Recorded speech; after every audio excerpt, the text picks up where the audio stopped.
Welcome back to the Archive Network.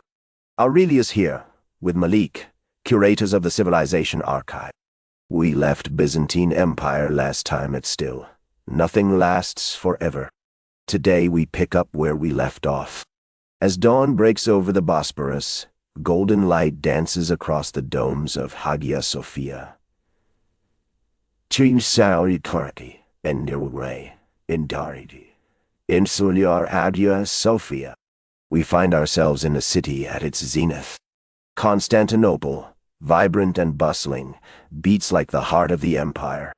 Merchants eagerly trade silks and spices, their voices mingling with the clatter of coins. The air is thick with the scents of frankincense and wine, a heady reminder of wealth and power. This is a place where ambition thrives, where every corner holds the promise of fortune. But let's not forget the voices of those merchants. Their stories reveal the intricate tapestry of life in Constantinople.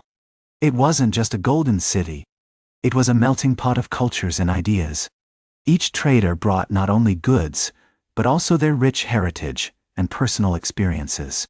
They faced challenges and triumphs, navigating the bustling markets and vibrant streets. Every item sold had a story, reflecting the dreams and struggles of the people who made this city their home. True, but let's take a closer look at the structure of power. The Macedonian dynasty, which began with Basil I in 867, marked the start of an era rich in stability and growth. During this time, we saw art, law, and learning not just survive, but truly flourish. The empire thrived because it embraced a delicate balance between honoring traditions and welcoming innovation. It's a reminder that adaptability can be just as crucial as heritage in maintaining an empire's strength. But stability often comes at a cost. The concentration of power in the hands of a few can stifle the voices of the many. Sure, monks and scholars preserved wisdom, but let's not forget the laborers who toiled day in and day out to build those magnificent structures. Their sweat and sacrifices shaped our history too. It's heartbreaking how their contributions often remain unsung, overshadowed by the grand narratives of the powerful. We need to remember their stories. Your point is well taken. Yet we can't underestimate the vibrancy of daily life in Constantinople. The wealthy feasted and celebrated, while the poor struggled to make ends meet. But both groups engaged in a culture brimming with music, art, and spirited debate. This lively exchange is what made the city unique. Now, contrast that with the silenced voices of less prosperous cities, where such expressions are stifled. It's a stark reminder of the disparities that define our world.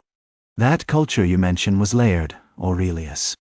The rich feasting on lamb and fish reveled in their luxuries, while the poor squeezed into cramped tenements, struggling just to get by.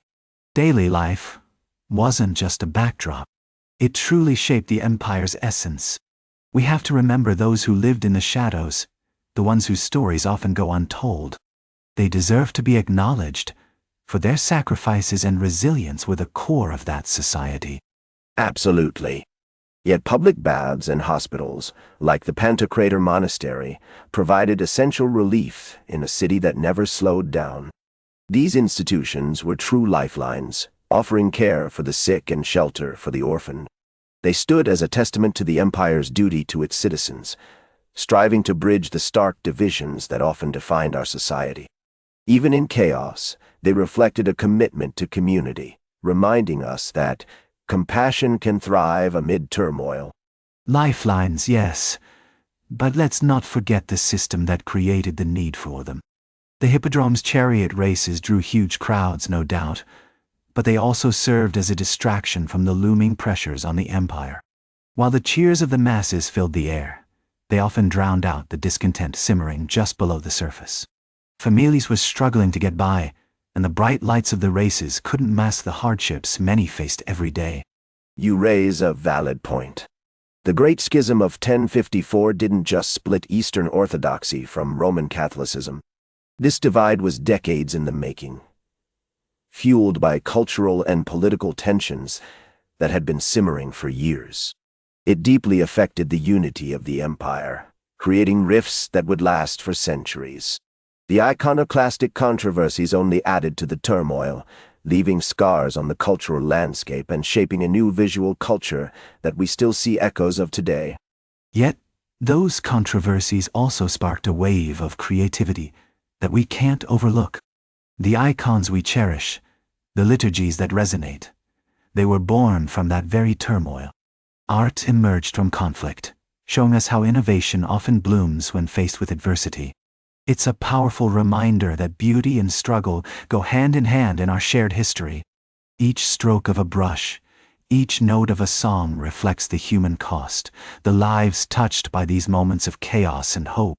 The empire's diplomatic efforts were truly remarkable. Envoys skillfully wielded gold and strategically arranged marriages as essential tools of statecraft. The Book of Ceremonies laid out elaborate rituals that inspired both awe and reverence among the populace.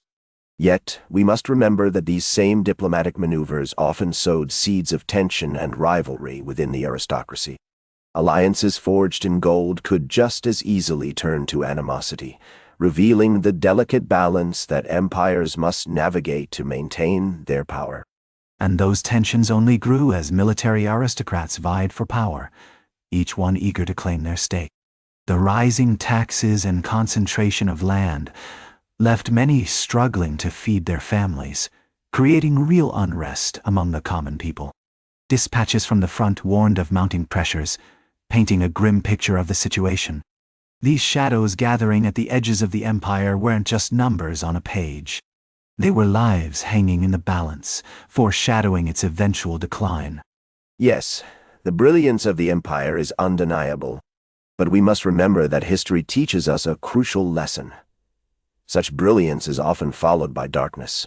The remarkable achievements that made Byzantium great will soon face the ultimate test. A city's glow can blind us to the shadows lurking just beyond our vision. We must remain vigilant, for the very things that elevate us can also lead us to our downfall. This cycle is as old as time. That's where we leave it this time. Byzantine Empire continues. The story isn't finished yet.